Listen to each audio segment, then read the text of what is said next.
Hello, everyone. Welcome back to Big Discussions 76 Sports. My name is Dr. Anwar Youssef Dunbar. First of all, please like, share, and subscribe if you want to donate something to the channel. That information is below in the description box, and you can also leave a super thanks. Also, please consider joining the Big Words LLC Newsletter. In addition to being a YouTube content creator, I'm also a writer with a couple of blogs and with a sports related and basketball related book project on the way. Well, I just wanted to get in here, and to my Michigan football fans, please be patient. Please bear with me. I just had to slip another one in here, another basketball related offering. I recently visited the Naismith Memorial Hall of Fame. I'm sorry, the Naismith Memorial Basketball Hall of Fame in Springfield, Massachusetts. And I used some of my proceeds from my content creation to uh, purchase the ticket to get in. So I figured it was only fitting for me to capture that experience here on my sports YouTube channel. So this is just going to be a brief recollection of that visit to the Naismith Hall of Fame. During my lifetime, I've watched enshrinements into the Basketball Hall of Fame, in addition to enshrinements into the Football Hall of Fame, and I had some family business there in Springfield, and I realized, oh, the Basketball Hall of Fame is there. I'm going to go there as well when I'm there. So that was on my list. And as I was taking the train from here to Springfield, sometimes my life is busy. It's very busy. So I was on the train, or maybe I was waiting for the train at the train station, Amtrak, and I realized, you know what? I forgot my Buffalo Braves gear. I was going to wear my Buffalo Braves gear to the Hall of Fame, but I was so busy the day before and packing and everything that I forgot my Buffalo Braves gear. That happens sometimes. And for those of you who don't know, the present day Los Angeles Clippers, the present day Los Angeles Clippers were once our Buffalo Braves. So the Naismith Hall of Fame. So the ticket was about what, $26, $27, maybe with the taxes and fees, it came out to about $30.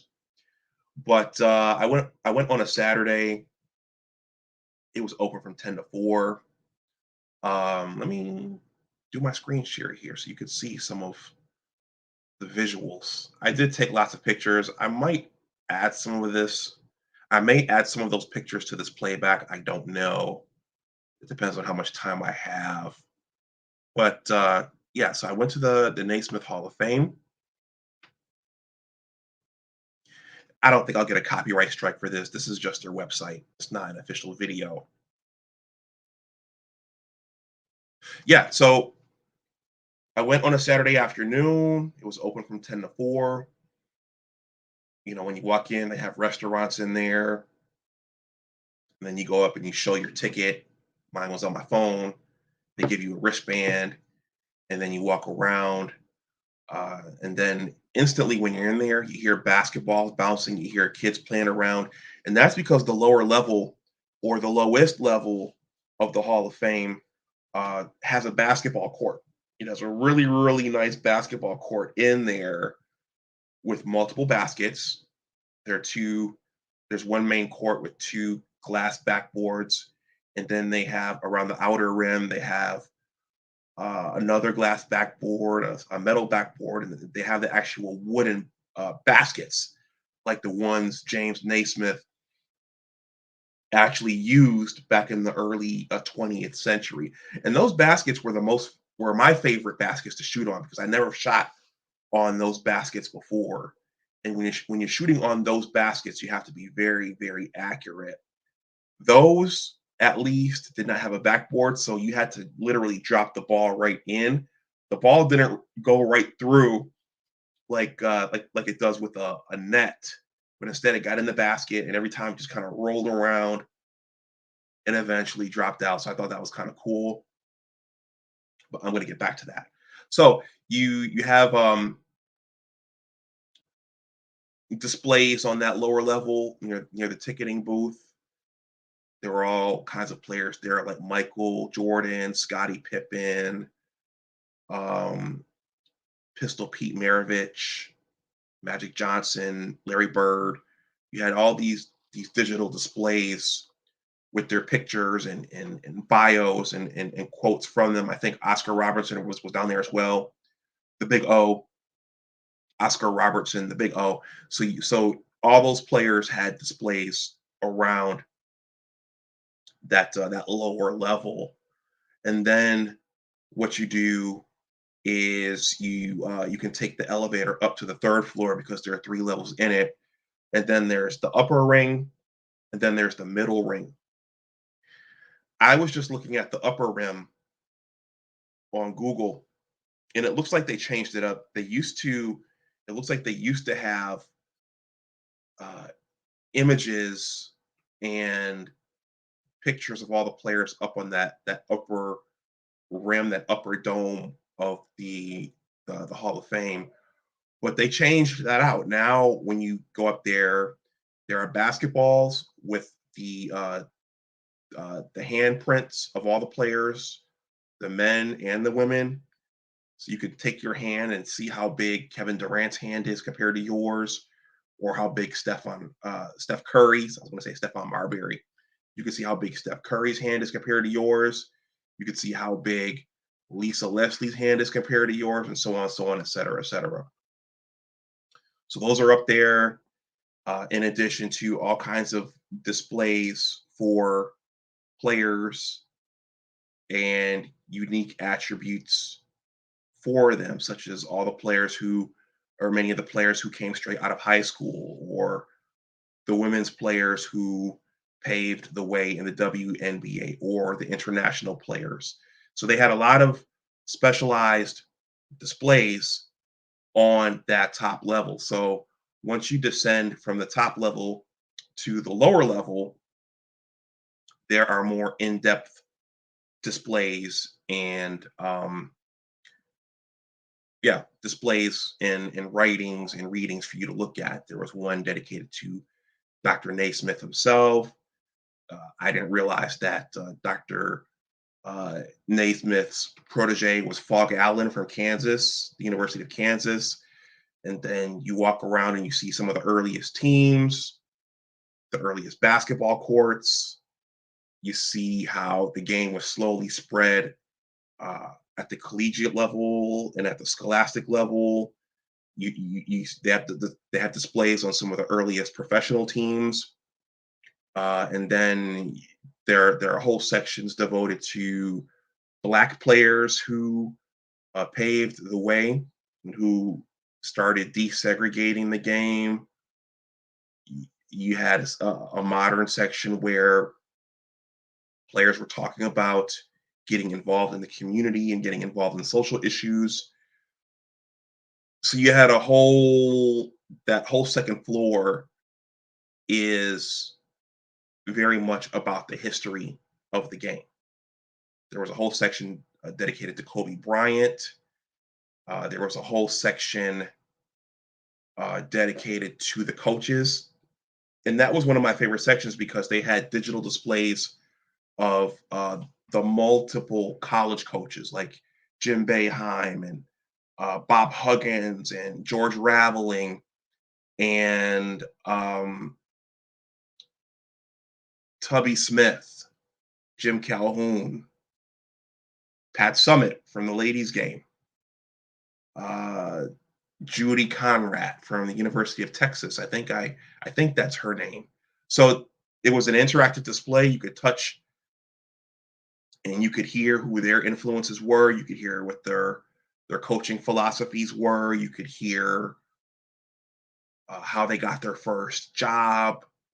They had scrapbooks for all the coaches, so you could see them playing back in their playing days. You could see them with their earliest teams.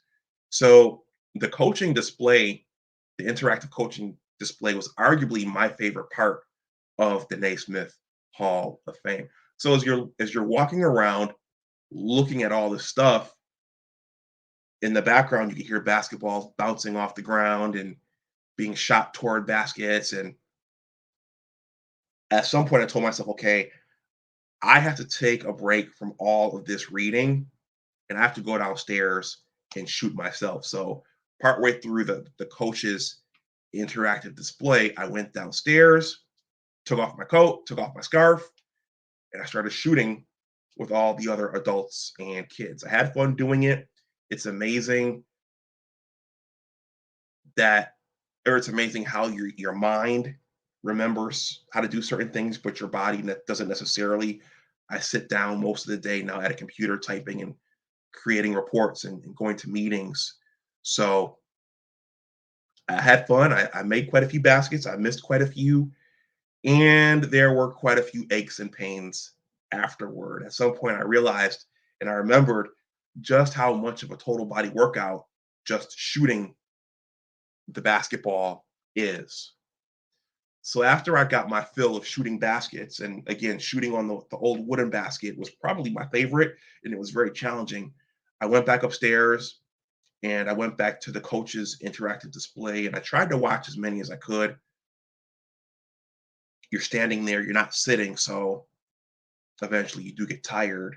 But I just liked hearing about the game. I liked hearing about the teaching aspect of it. I liked hearing about the bonds that the coaches had with their players, and who paved the way for these coaches to become coaches, and where they got their work ethics from and where they got their values from.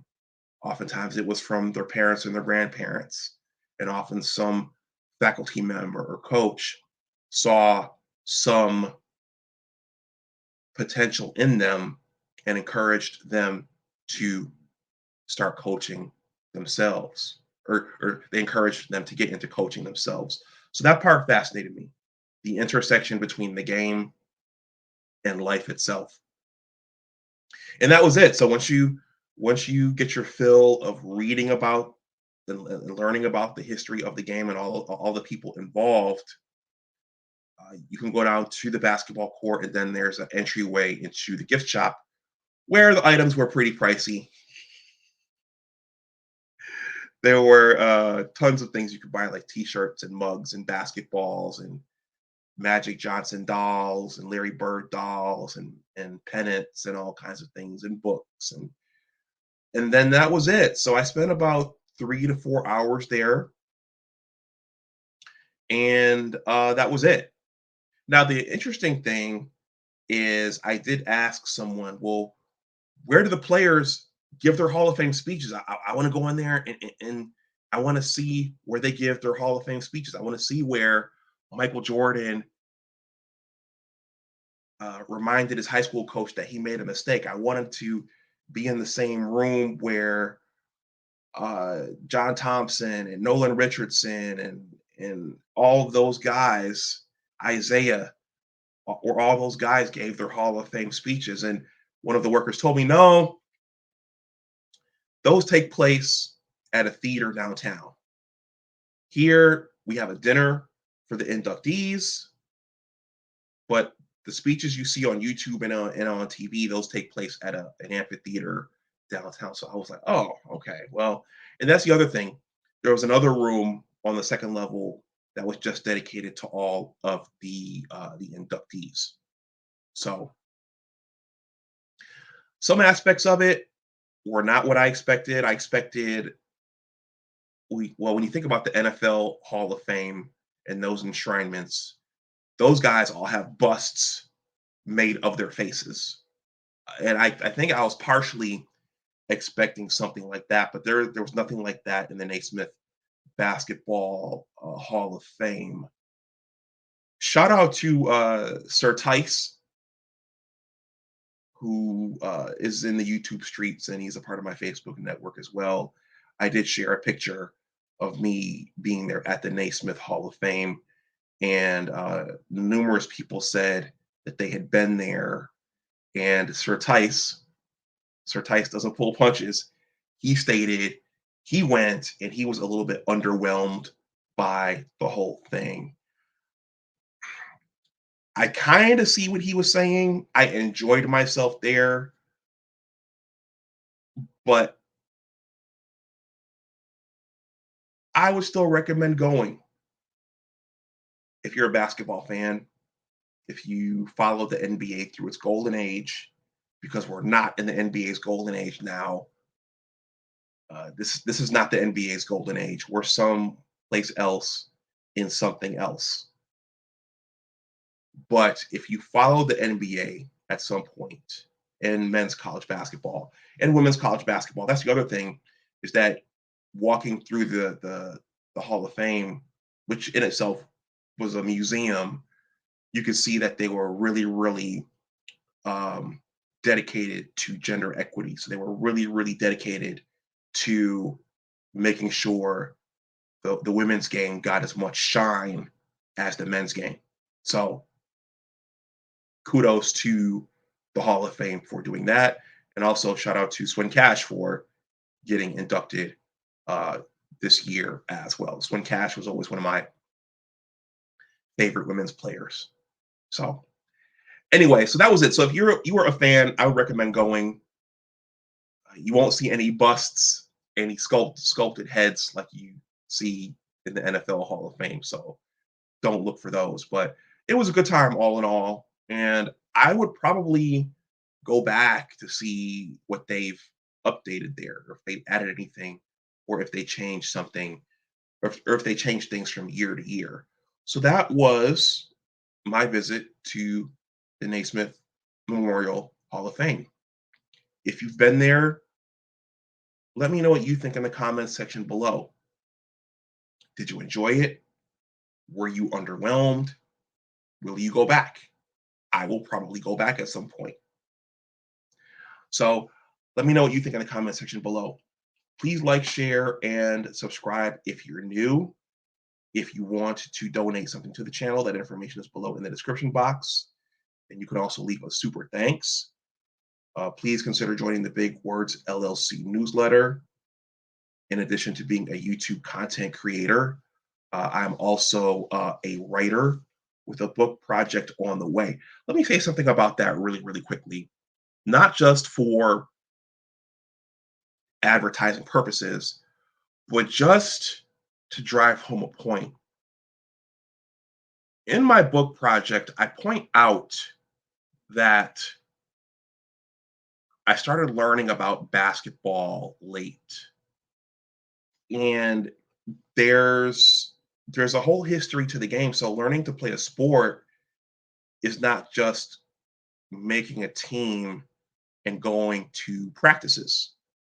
It's also learning about the sport. It's learning about the previous players and who pioneered the game and what their skill sets were and how the game was played 50 years ago and 30 years ago, and learning about the rivalries.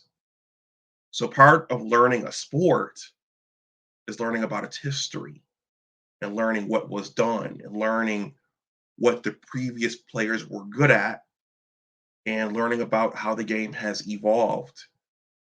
So part of your learning is not just playing the sport, but it's learning about the sport and learning its history.